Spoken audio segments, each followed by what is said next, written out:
For 35 years he forbade her from going up to the attic.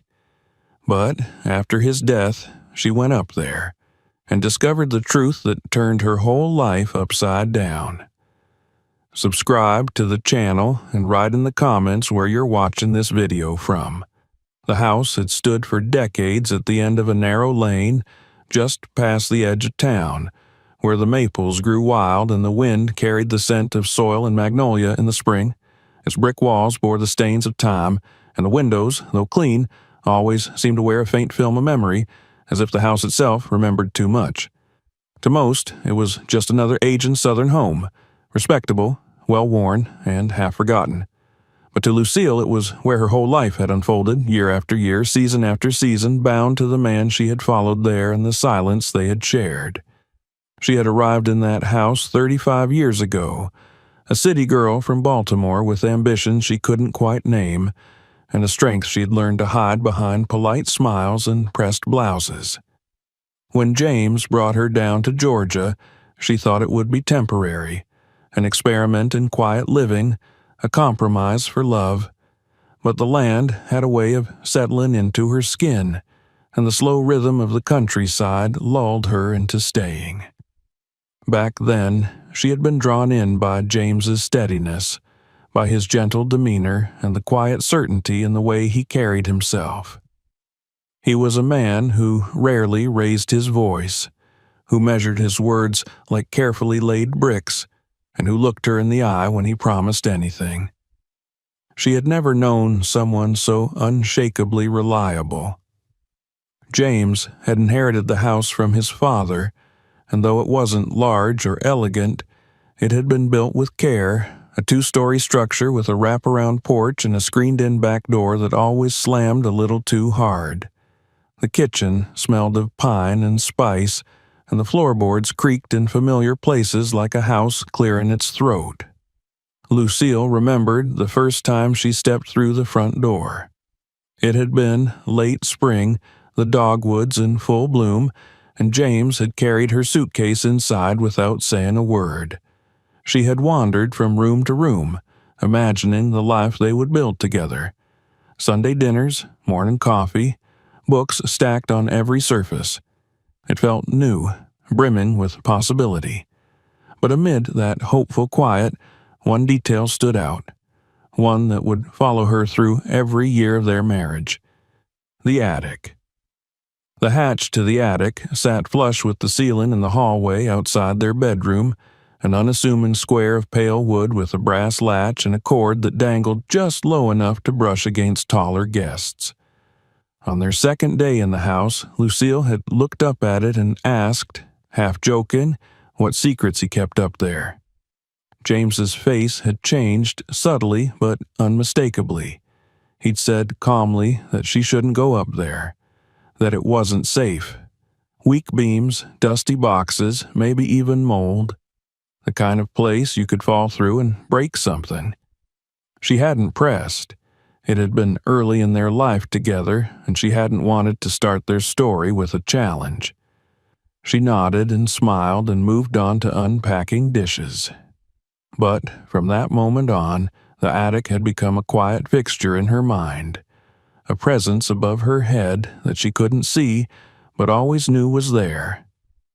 Over the years, the house became theirs in the way homes do after decades of living. Pictures found their places on walls. Rugs faded in patches from where the sunlight always hit them. The back garden, once a mess of weeds and clay, bloomed under Lucille's care. Life settled into its patterns: morning toast and jam, trips into town for groceries, evenings spent on the porch with the radio murmuring in the background. James worked at the small engine repair shop just off the highway, the same place his father had worked, and his hands always bore the dark stains of oil and grit. He came home at 6:30 every evening, washed up in the mudroom sink, and changed into soft cotton shirts that smelled faintly of motor grease and pine soap. He was never late. He never forgot to lock the doors. He never left without saying goodbye. They did not fight. not in the way people expect. There were no slammed doors, no cruel words. There were disagreements, certainly, about money, about the stubbornness of their aging water heater, about whether to repaint the kitchen cabinets, but even those ended in weary compromise, a quiet surrender to routine. Lucille often thought of their marriage as a dance on worn floorboards, predictable, practiced, but not without grace, and yet the attic remained untouched. Years passed, and Lucille came to regard the attic less as a mystery and more as a sealed room in a museum, a place too fragile to disturb. Still, she couldn't help noticing the way James occasionally glanced upward in the hallway, his eyes lingering on the hatch as if measuring something. On rare nights, when she awoke in the small hours and reached across the bed to find his side empty, she would hear the faintest sounds overhead, the creak of a board, the rustle of fabric. When he returned, he never explained, and she never asked. She told herself that everyone needed a place of their own. James had never been a man of many words, but he had always been honest. If he said it wasn't safe, then it wasn't safe. And perhaps he needed that space the way she needed her morning walks or her herb garden, something just hers or just his. But the unease remained, a gentle hum in the background of their life. The years gathered quietly. Lucille marked them in layers, holidays, funeral services, the changing of the porch cushions each spring. Her hair grayed early, and she cut it shorter every few years until it no longer reached her shoulders. James developed a limp after slipping on ice one winter and never fully recovered, though he rarely complained. Their habits grew fixed, their world shrinking gently inward like a drawstring pulled tight. People in town began to refer to them as the Brookses, a single unit.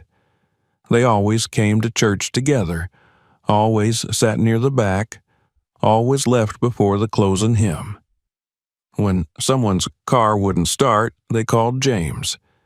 When the community center needed a batch of cornbread, Lucille baked 3 pans. Their life was good, solid, but never expansive, and always above them the attic waited. It wasn't until the 22nd year of their marriage that Lucille allowed herself to admit that something about the attic haunted her. Not in a ghostly way, not with fear, but with a slow, steady ache, the sense that she was kept from a part of the man she loved. She had never opened the hatch. She hadn't even tried, but the fact that it was there, always closed, always just overhead, had become a quiet ache in her ribs. When the neighbors talked about renovating, about opening up second floors or turning attics into guest rooms, Lucille would nod politely and change the subject. Sometimes she dreamed of climbing the ladder, of finding boxes of old photographs, perhaps letters. A few times she even stood beneath it, staring upward, hand hovering near the cord, but she never pulled it, and so it remained. The attic grew dusty with her silence and sacred with her restraint. On the surface, nothing ever changed. James came home at 6:30. Lucille laid out dinner. They watched the news in soft recliners, spoke softly of the day's events. But underneath, something in her yearned to understand what lived above them, not out of suspicion, but out of longing. She didn't want secrets between them, but she had learned that love sometimes meant allowing them to exist. So she smiled and nodded and dusted the baseboards. She hummed while folding laundry and trimmed the hedges each weekend. She placed fresh flowers in the hallway below the attic hatch, arranging them carefully like offerings. And the years continued on, quiet as breath. When the trees began shedding early one autumn, and the air turned sharp in the evenings, Lucille found herself standing once more beneath the hatch. The hallway was dim, the air still. She stared upward, heart heavy with questions too old to ask. She placed a hand on the wall to steady herself, not from dizziness, but from something deeper, a gathering inside her, as if a door within had begun to rattle in its frame. She didn't know yet what it meant. She didn't yet understand that some doors, once opened, cannot be closed again. But she would. One day, soon. Because even a silence, carefully kept for decades, must eventually meet its voice. The first time Lucille truly allowed herself to imagine a child in the house, it was after their third wedding anniversary. They had gone into town that morning for groceries, as they always did on Saturdays, and at the checkout counter of the small store near the courthouse, she saw a young mother with a child perched on her hip.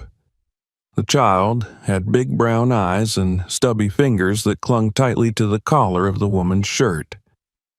The mother didn't say much, just smiled softly at the cashier as she paid, but something about the weight of that little hand, the way the child leaned into her like they shared one heartbeat, stayed with Lucille for the rest of the day.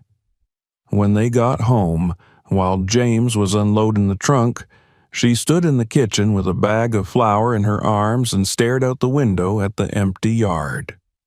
Her fingers curled instinctively around the bag, and for a fleeting moment, she imagined it as the weight of a small body, warm and breathing. They never sat down to plan. There were no solemn discussions or lists of names. It began with a shared look one evening when she rested her head against his shoulder on the porch swing, and he placed his hand over hers and left it there a moment longer than usual. It was a quiet kind of agreement, the way most things were between them, a gentle nudge toward the possibility of more. In those early months, Lucille existed in a state of cautious anticipation. She drank fewer cups of coffee, read articles about prenatal vitamins, and began noticing every baby in church, every stroller on the street. The idea of motherhood felt both impossible and intimate, like a melody she almost remembered. She didn't tell anyone they were trying. Not her friends from the library, not the neighbor 2 houses down who had 5 kids and an open porch. It felt too private, too tender to share. Time passed. She bought her first pregnancy test with trembling fingers and carried it home in a brown paper bag tucked beneath a carton of eggs and a loaf of rye bread. The result was negative. She told herself it was just too early. They tried again. Another month, another test, another blank window. She stopped taking the tests after a while. She couldn't bear the silent verdict anymore, the way each stick seemed to measure not biology, but hope. James never made her feel at fault. He never said a word to suggest blame, but he also never said much of anything. When she brought up doctor visits, he agreed, nodded, drove her when needed, but his face remained unreadable, his body present, but his thoughts far off. In waiting rooms, he sat with his hands folded in his lap, eyes fixed on the posters on the walls, illustrations of embryos, fetal development timelines, smiling couples with pastel-filtered babies. Lucille filled out the paperwork.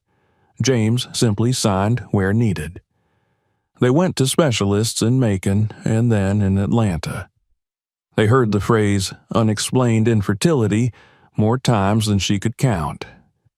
It was a clinical kind of cruelty, to be told that nothing was wrong and yet nothing was right. They both passed every test, checked every box, and still the months drifted past without result. Lucille began to shrink from her own reflection. Her body, once something she had trusted without question, now seemed uncooperative, foreign. She wondered if James felt the same disillusionment. If, in the quiet spaces between them, he too carried the ache of absence. But he never said. He came home from work, kissed her cheek, and ate dinner as if the unspoken grief was just another part of the furniture in their house. Eventually, the silence between them became its own language. She stopped counting days, stopped circling dates on the calendar. The ache dulled but never left. It lingered in the background like the low hum of the refrigerator, present only when she paused long enough to hear it. She folded laundry, cooked meals, pruned the hedges. She did everything as before, only now with a weight in her chest that no amount of routine could lift. James retreated further into himself. He still brought her tea in the mornings, still fixed things around the house, but there was a stillness to him now, a quiet that ran deeper than usual. Sometimes she'd catch him staring out the window at the tree line, his expression distant. Other times she'd wake in the early hours to find him gone, only to hear the soft groan of the back door a few minutes later. He always returned silently, and she never asked where he went. The question felt too fragile, as if to ask would be to break the only thing holding them together. One day, about 6 years into their marriage, Lucille bought a crib. She told herself it was on impulse, but she had passed it in the thrift store 3 times before finally going in. It was simple. White wood, worn at the corners, the kind that creaked when rocked. She had it delivered while James was at work and stored it in the back room, behind the shelves where they kept boxes of old books and winter coats. She never mentioned it to him. Occasionally, when she was alone, she would pull off the cloth draped over it and run her fingers along the rail. Then she would cover it back up and leave the room. They never spoke of adoption. The subject floated between them sometimes, ghost-like, but neither reached for it. Perhaps they both feared what it might stir. The years had taught them to coexist with their sorrow, to tuck it neatly into corners and step around it like a loose floorboard. They did not argue, not about this. They simply let the silence grow roots. Lucille began working part-time at the library downtown. The quiet suited her. She liked the smell of old books, the order of shelves, the hush that fell over the building like a soft blanket.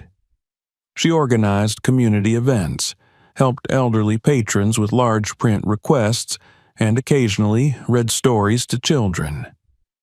Those days were the hardest. The sound of small voices, the slap of little feet on linoleum. It pierced her carefully constructed calm like sunlight through a shutter. She always smiled, always thanked the parents, but when she got home she would sometimes sit in the kitchen long after dinner, fingers wrapped tightly around a lukewarm cup of tea, and stare at nothing. James continued on, unchanged in his rhythms. He fixed things. He oiled hinges, patched the roof, replaced the gutters. He filled his time with repairs, and Lucille filled hers with schedules. They coexisted, 2 lines running parallel, never quite touching. The attic loomed larger in those years. Lucille found herself watching the hatch more often, her eyes drawn to it with something akin to longing. She never touched the cord, never pulled, but the air beneath it always felt heavier, as if the wood above held not just insulation and dust, but something deeper, history, grief, the residue of dreams deferred. One afternoon, while cleaning the hallway, she moved a step stool beneath the hatch and stood on it just to dust the ceiling. Her hand brushed the edge of the latch, and for a split second, she imagined pulling it down. But she stopped herself. Her heart beat too fast. She climbed down slowly and put the stool away, embarrassed by her own trembling. Later that week, she mentioned the attic casually at dinner, just to see what James would say. He didn't look up from his plate. Said it wasn't a place she needed to worry about. Said there wasn't anything up there worth fussing over. His voice was even, but there was a finality in it. She nodded. They moved on. Still, the presence of the attic became almost physical in her life. She avoided walking beneath it at night. She caught herself glancing up when passing by. In her dreams, she often found herself standing before it, key in hand, the wood glowing softly under a single beam of light. But when she reached to open it, she always woke up. Lucille told herself it was just a room, just wood and nails and old insulation, but she knew better. It had become a container, not just for whatever James had placed inside, but for all the things they had never said to each other. It held the weight of years, of unmet expectations, of grief unspoken. Their marriage never fractured, but something in it curled inward like leaves in drought. They functioned, lived, existed side by side. But the intimacy that once existed between glances, between breath and gesture, had faded into pale echo. She loved him still. That had never changed, but it was a love steeped in melancholy now, wrapped in resignation. And the attic remained above them, unopened, unseen, and unbearably present. The autumn light changed slowly that year, the way it always did in Georgia, gradual and golden, filtering through the thinning branches like memory made visible. The maples behind the house turned burnt orange, then gold, then slowly released their leaves like long-held secrets. By then, Lucille had stopped tending the garden with the same vigor. The basil had gone to seed, the marigolds browned. Even the hydrangeas near the fence, which she usually deadheaded carefully, had begun to wither where they stood. She no longer moved with the same rhythm. Her days passed with a different weight, a more deliberate slowness.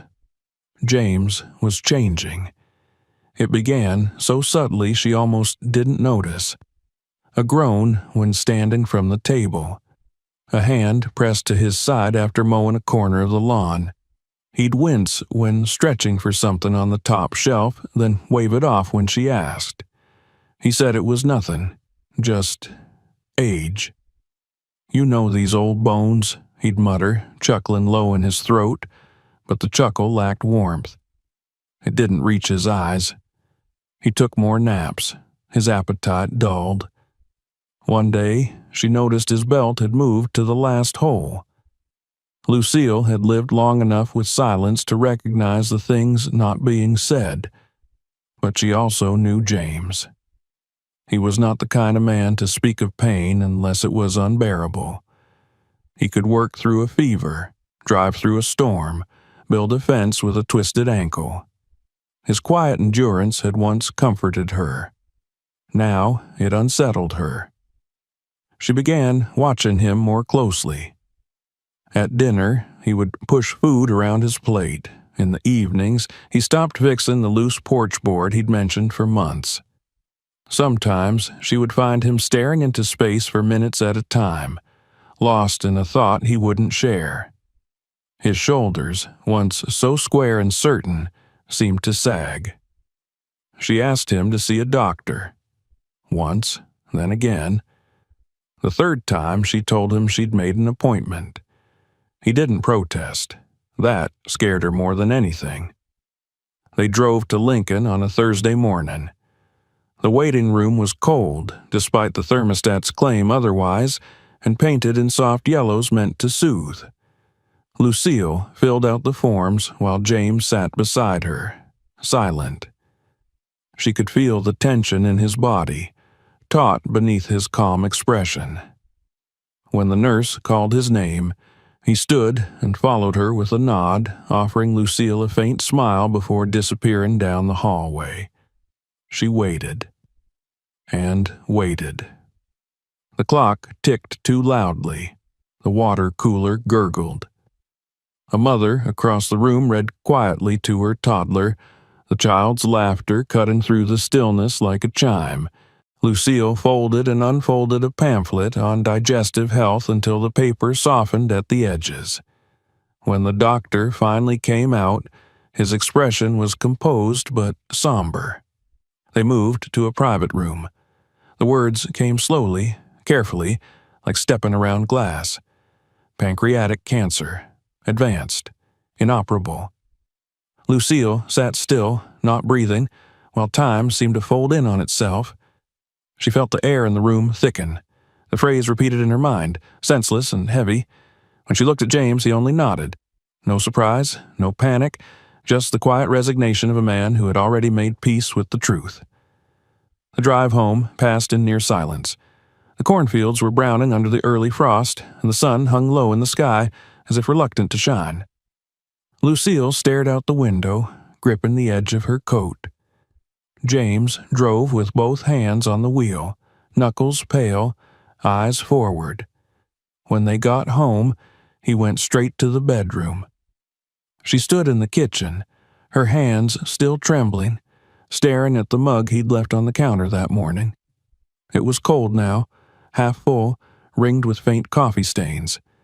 She didn't cry, not then. In the days that followed, James refused further treatment. No chemotherapy, no surgeries, no hospital stays. He told her he didn't want his remaining time to be spent under fluorescent lights or hooked up to machines. He wanted to be in his own bed, to drink from his own cup, to hear the wind move through the trees behind their house. Lucille didn't argue. She couldn't. His voice held a gentle finality, and her love for him was too deep to turn that wish into a fight. So she became his caretaker. She read every booklet, called every number, stocked their cabinets with soft foods and painkillers and antiseptics. She kept a notebook with medication times, tracked his temperature, learned how to change bedding without waking him. She moved through her days like a nurse, efficient and quiet, but her heart ached with every motion. Their routine became small, measured. He slept more. His steps slowed. The porch swing sat still. The radio stayed off. He spoke less, and when he did, his words came slower. But sometimes, on good days, he would joke, quiet, dry remarks that reminded her of who he had been. He'd reach for her hand, let it linger. Those moments sustained her. One evening, as she helped him settle into his chair on the porch, the golden light of sunset washing his skin in warmth, he reached out and took her wrist gently. His grip was weaker now, but the weight of the gesture was unmistakable. His eyes met hers. There was something urgent in them, something deeply personal. "If something happens," he said, his voice thin and rasping, "don't go up there." It took her a moment to understand. Then she realized he meant the attic. She felt a coldness creep up her spine, not of fear, but a weight, of meaning. He didn't elaborate. He didn't look away. Lucille nodded. The words caught in her throat, but she said them anyway. She promised. That night, as she helped him into bed and turned out the light, he whispered something barely audible. She had to lean in to hear it. "I kept it for us," he said. "You might not understand, but I had to." She didn't sleep well that night. Her thoughts circled the ceiling, the hatch, his words. What could he have kept for them? What was so sacred it needed secrecy, even in his dying breath? The next week blurred. James weakened further. Some days he barely opened his eyes. Others, he held her hand for hours without speaking. Lucille stopped marking time by clocks or calendars. She measured it in breath, in touch, in the quiet hum of the house. One morning, before dawn had fully broken, he slipped away. No struggle, no sound, just a gradual softening, a last breath that didn't return. His hand, once so firm, now lay open in hers like a leaf that had finished falling. Lucille sat beside him for hours. She didn't call anyone at first. The world outside could wait. She brushed his hair back, whispered to him, held his hand until it cooled. Eventually, the calls were made. The arrangements followed. The funeral was modest. A few neighbors, one of his co-workers from the garage, a cousin from Alabama she barely remembered. The service was short, the pastor's words kind and respectful. She stood alone at the grave, the wind tugging at the edge of her coat as the casket lowered into the ground. She didn't cry. Not there. Not then. Grief had not yet found its shape. Back home, the house welcomed her with the strange emptiness that follows loss. His slippers by the door, his razor on the bathroom shelf, his favorite mug on the drying rack. Each object seemed to hum with absence, and above it all, the attic remained. She tried not to look at it. She poured herself into sorting his things. Clothes, books, tools. She folded, boxed, labeled. But every drawer she opened seemed to breathe him back into the room, his handwriting on an old envelope, the smell of cedar from his shaving kit. A shirt with one sleeve still faintly creased, but the attic was louder now, not in sound but in presence. It called to her. At night, she would find herself staring up at the hatch, her eyes tracing the edges in the low hallway light. She would wake from sleep with the sense that something had shifted above her head. Once, she dreamed of footsteps on the ceiling, soft and steady, and awoke with her heart pounding. The promise she had made to him pressed against her like a stone. She had said she wouldn't go up there, but each day the weight of that vow grew heavier. One evening, while sitting alone on the porch with a blanket around her shoulders, she whispered his name. The wind stirred the trees, and for a moment she imagined he was beside her. She closed her eyes and tried to feel the warmth of his presence, but it had faded into memory. What had he kept for them? Why the secrecy, even in death? She didn't know yet that the answer waited in that small square of ceiling above their lives. That, beyond the latch, behind the wood, his truth rested quietly, preserved, patient, and full of love. But soon she would find it, and everything would change. For 3 days after the funeral, Lucille moved through the house like a ghost. The silence was no longer soft or familiar. It was cavernous. Her footsteps seemed to echo more than before. The floorboards groaned under her weight, not with their usual memory, but with protest. She found herself tiptoeing through rooms she had walked confidently for decades, afraid to disturb the stillness James had left behind. She made coffee every morning and poured 2 cups by habit. She only remembered halfway to the porch that there was no one to hand the second one to. The cup would sit on the counter, cooling beside her, untouched, until noon.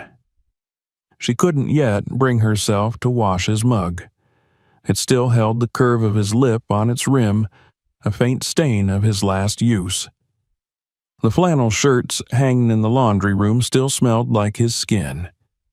She pressed her face into one and stood there a long while, eyes open, not blinking. She spent her days trying to stay in motion.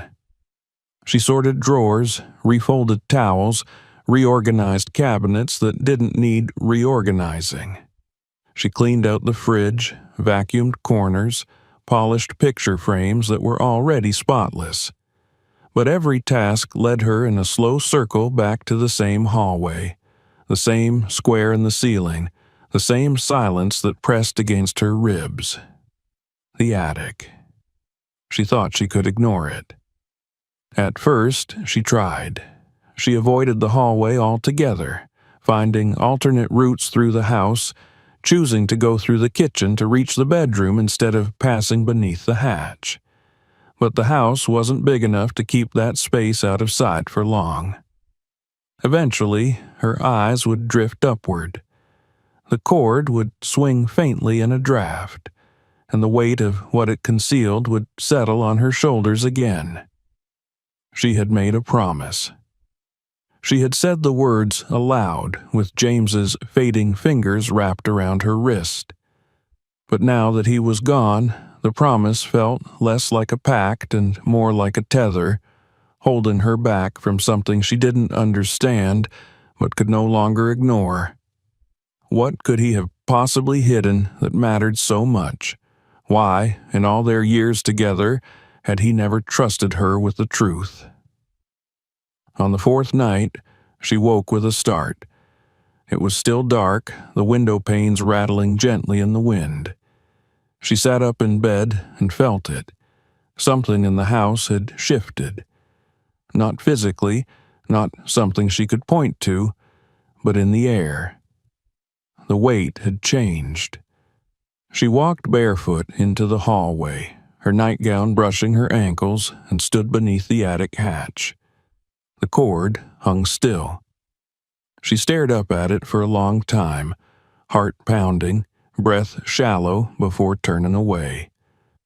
She told herself it was grief playing tricks, that the attic had always been there, that it would be there tomorrow and the next day, but sleep didn't return.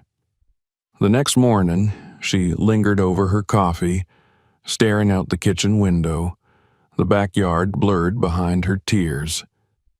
For the first time in days, she whispered to the emptiness, "Why did you keep me out?" Later that afternoon, as she returned the clean linens to the bedroom closet, her hand brushed against a stack of envelopes in the nightstand. Most were old bills, folded instructions, scraps of scribbled notes. One, though, was different. It was unmarked, sealed, tucked beneath a stack of receipts. Something about its placement felt deliberate. She sat down on the edge of the bed and opened it with fingers she had to force to stay steady. Inside was a key. Small, brass, cold to the touch. Lucille stared at it in her palm. Her breath caught in her throat. It was unmistakably meant for the attic padlock. She closed her hand around it and sat there a long while, the weight of it burning into her skin. She didn't go up right away. That night, she left the key on the kitchen table and went to bed without touching it again. She told herself she needed to wait. That promises mattered. But in truth, she was afraid, not of what she might find, but of what it would do to her once she knew.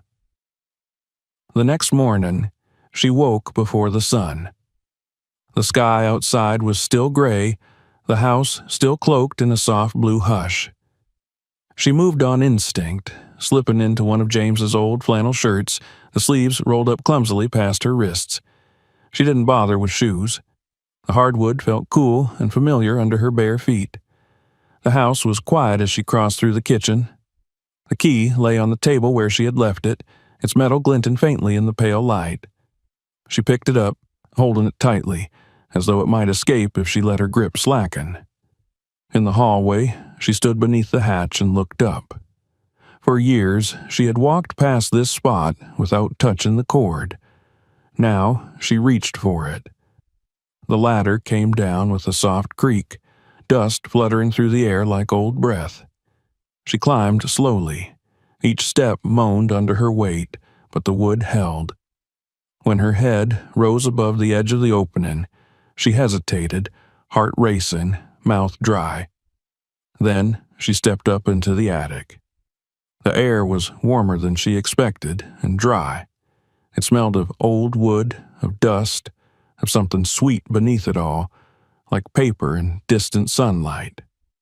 Narrow windows on either side of the gable let in thin beams of morning light. She blinked, letting her eyes adjust. Then she saw them. They were everywhere. Portraits, dozens of them, maybe more. Children, painted, sketched, sometimes with pencil, sometimes in pastel, others in acrylic, detailed and vivid, each one unique. Some smiling, some solemn, some with curly hair, others with soft waves or tight braids. Some had dimples. Some had freckles. Many bore eyes so familiar, so distinctly hers, that she had to catch her breath. Lucille walked slowly between them, as if afraid to wake them. They hung on the slanted walls, propped on easels, leaned against crates and old furniture. They lined the attic like silent witnesses. Boys and girls, babies and toddlers, children of every imagined age. And not one of them was real. Except they were. In James's brushstrokes, they had lived. She reached out to touch a frame and stopped herself. Her hand trembled. On the back wall, in larger letters painted with care, were the words, "For us." Her knees buckled. She sat down on the floor, heart thudding.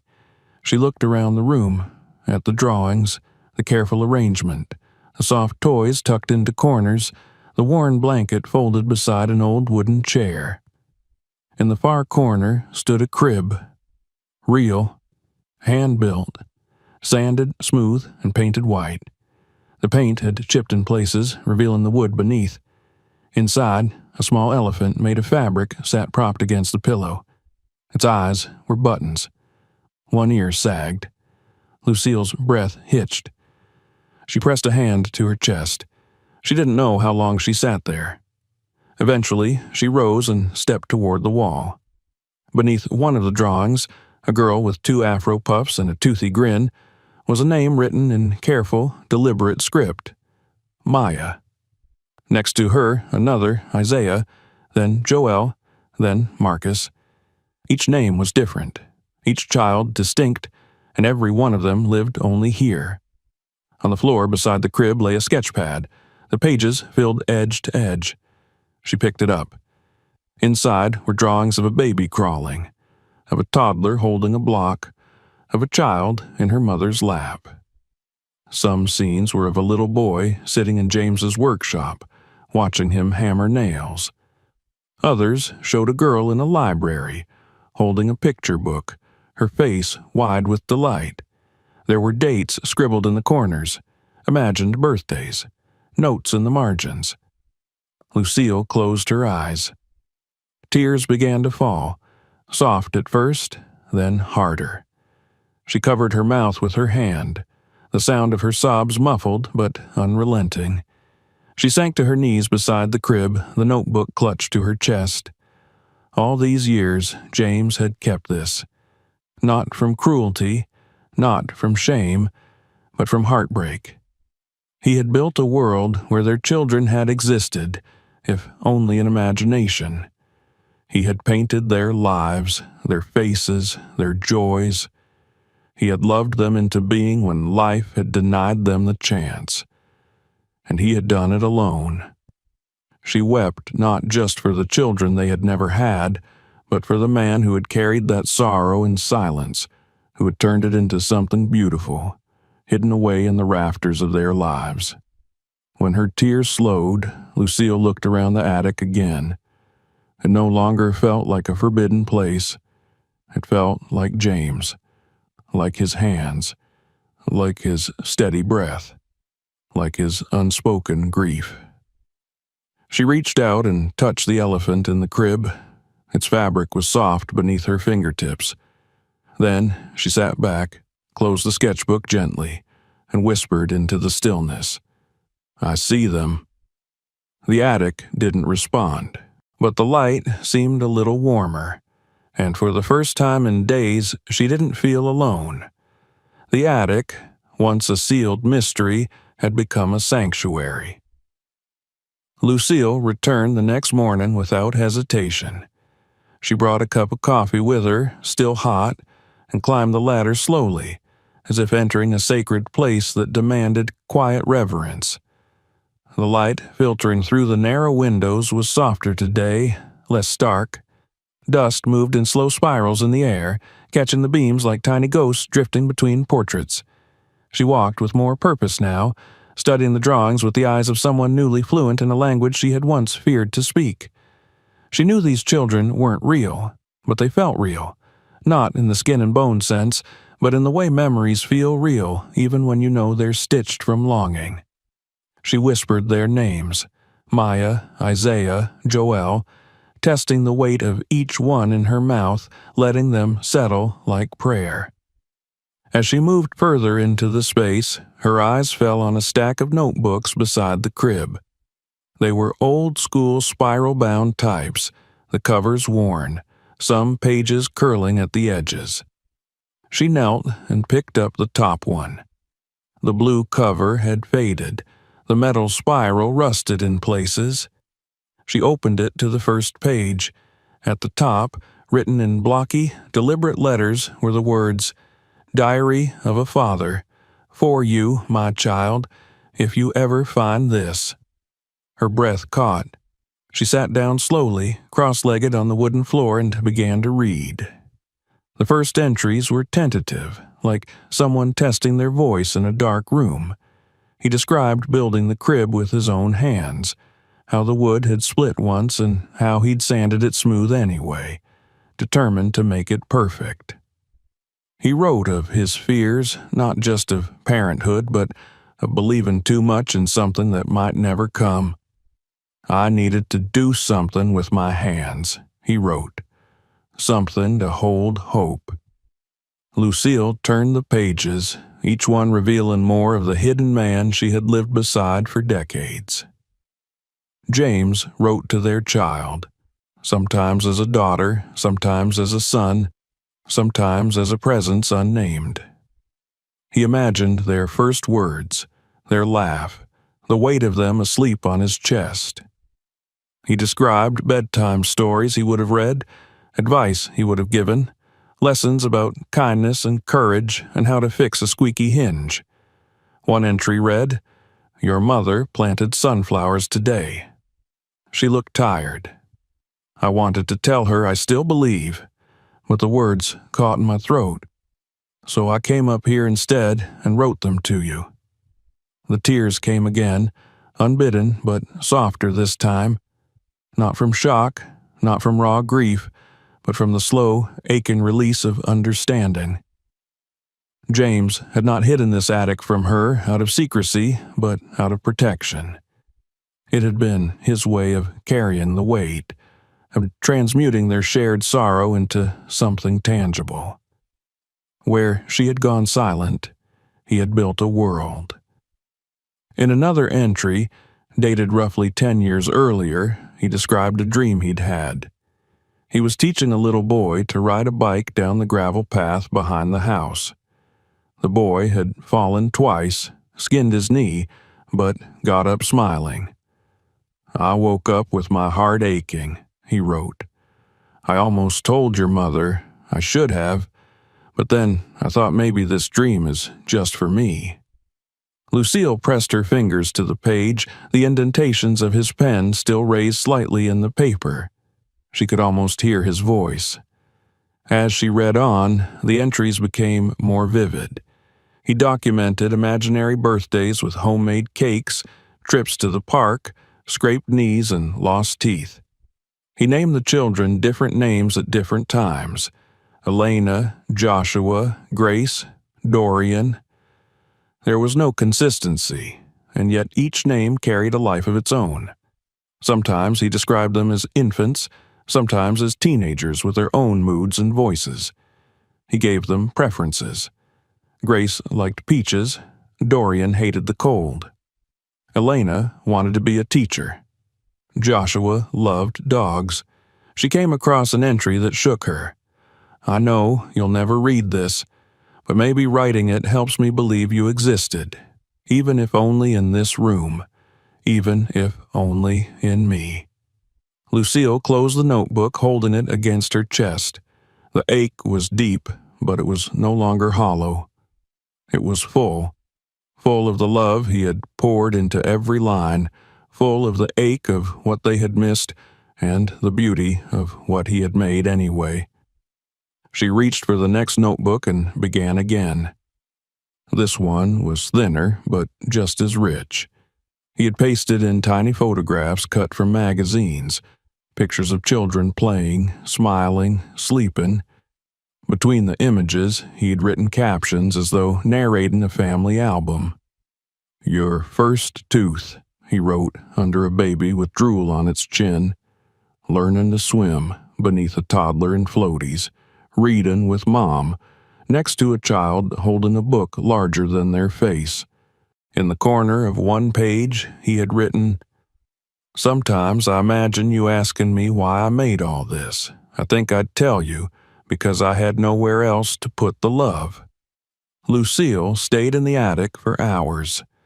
The light changed around her, but she didn't notice. She moved from notebook to notebook, reading the layers of his hope, his sorrow, his resilience. He had never stopped writing, even as his body must have begun to betray him. His handwriting grew shakier, the letters more cramped, but the entries never stopped. One of the final notebooks, with a plain brown cover and torn spine, contained a handful of entries written with difficulty. She had to squint to read them. "You won't know me. Not really," one began. "But I knew you.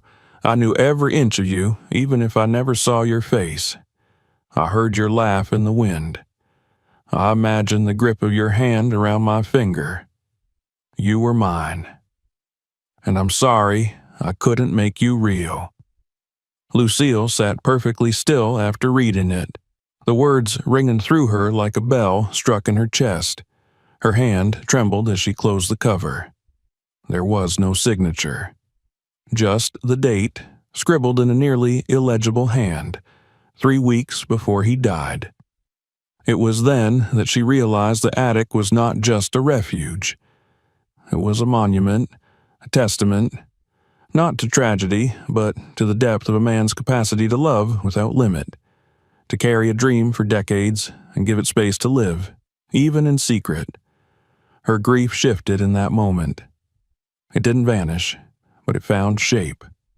She stood slowly and moved around the attic again. Everything looked different now.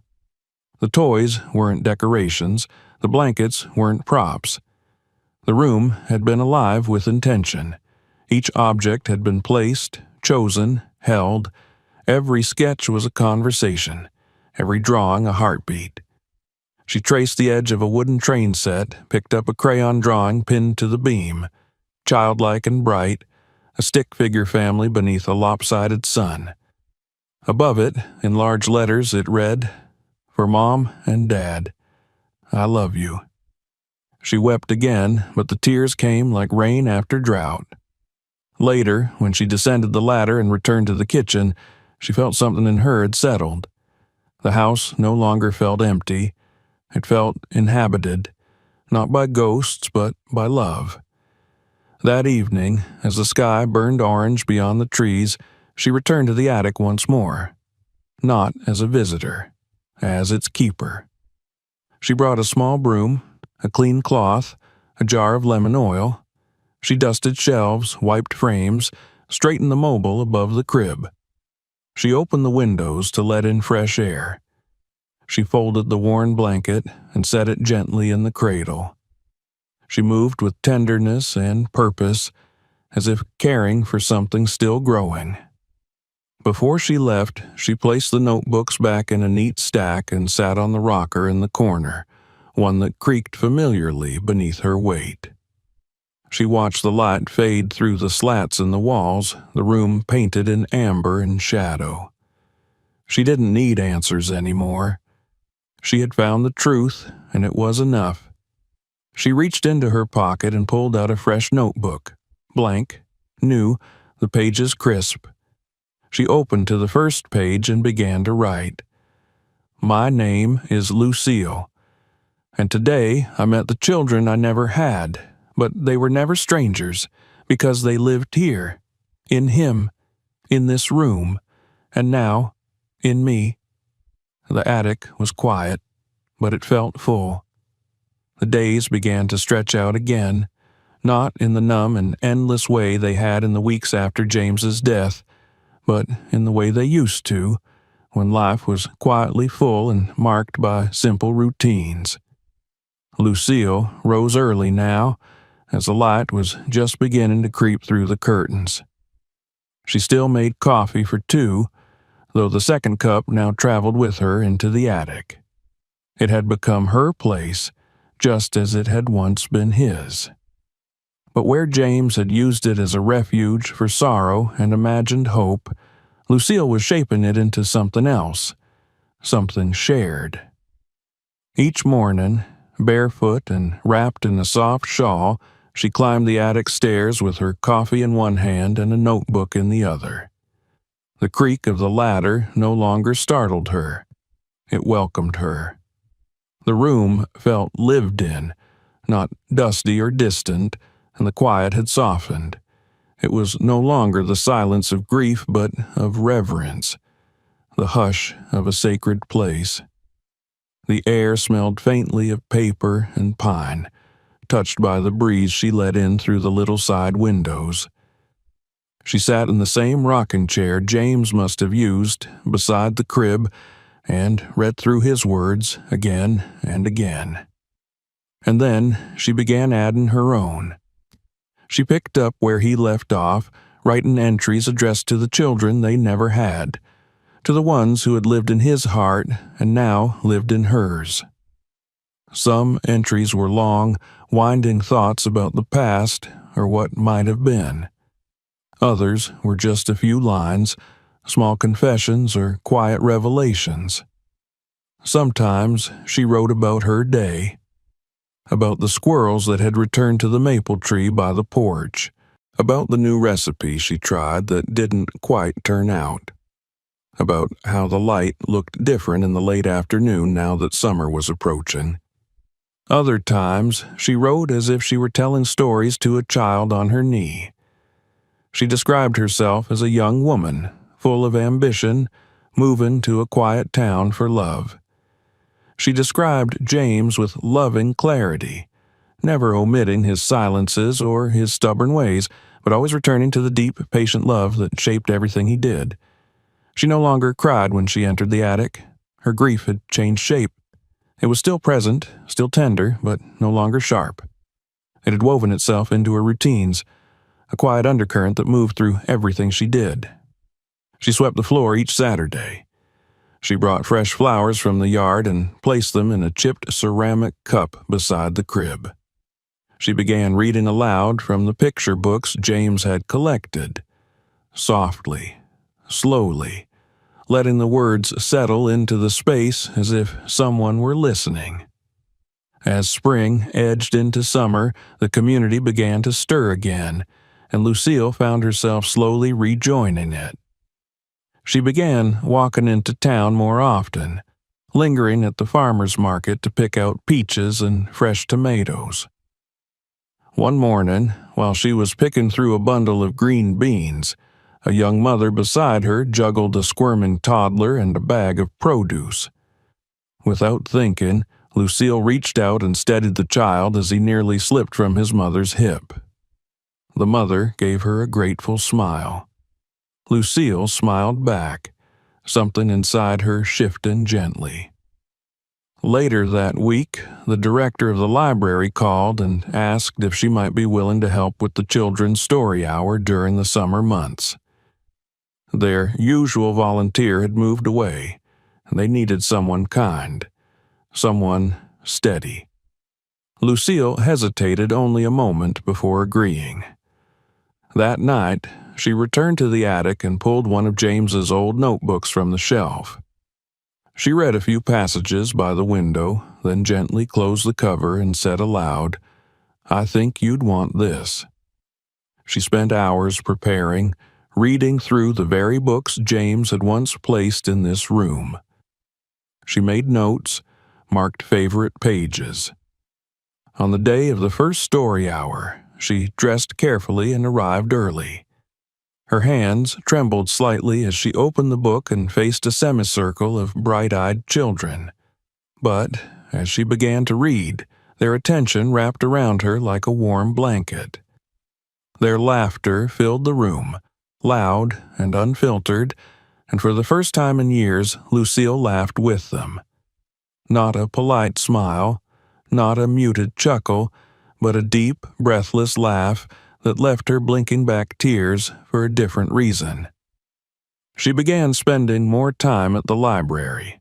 Then, quietly, she reached out to the local foster agency.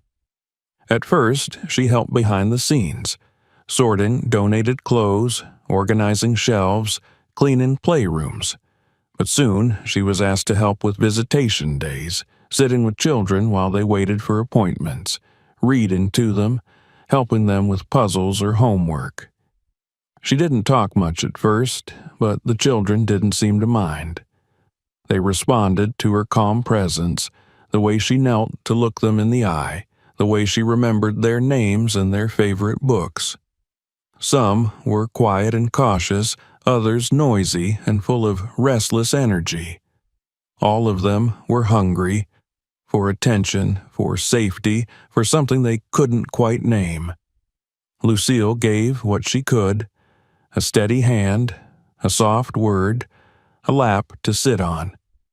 And in return, they gave her something she didn't realize she'd been longing for: a place to send the love that James had kept hidden in the attic for all those years. She didn't speak to anyone about what she had found upstairs. It was hers now, and his, and theirs. It didn't need explanation. One afternoon, while cleaning the attic, Lucille discovered a small wooden box tucked behind the bookshelf. She hadn't seen it before, and it was covered in a layer of soft dust. She opened it gently and found dozens of folded slips of paper. Each one bore a name, some ordinary, some whimsical, and on the reverse a description. Orion asks too many questions. Lena, quiet laugh. Cypress, always barefoot. It was as if James had imagined 1,000 different children and given each one a place in his heart. She spread the slips out across the attic floor, touching each one with trembling fingers. Then she gathered them into a glass jar and placed it beside the crib. A constellation of children never born, but never forgotten. That night, she brewed a cup of chamomile tea and sat on the porch as the sun dipped below the horizon. The jar of names glowed in the attic window, lit by the soft lamp she'd placed there. The barn swallows sang their last notes, and the cicadas began their slow chorus. The world felt still, but not empty. On the kitchen table lay a letter from the foster agency, inviting volunteers to join a summer picnic for the children. There would be games and food and a lazy river to wade in. They needed extra hands. Lucille picked up a pen and added her name to the list. She slept easily that night and dreamed of James, not as he had been in his final days, but as he had been in the beginning. Strong, silent, eyes full of quiet light.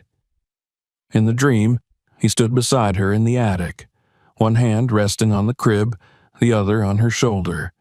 He didn't speak. He didn't need to. She felt everything in the way his hand lingered. A week later, a traveling puppet theater arrived in the town square. It was the sort of event she and James might once have passed by on an evening walk, pausing just long enough to smile at the sound of laughter before continuing on. This time, she walked directly into the crowd, found a spot on the grass among the families, and sat cross-legged, arms around her knees.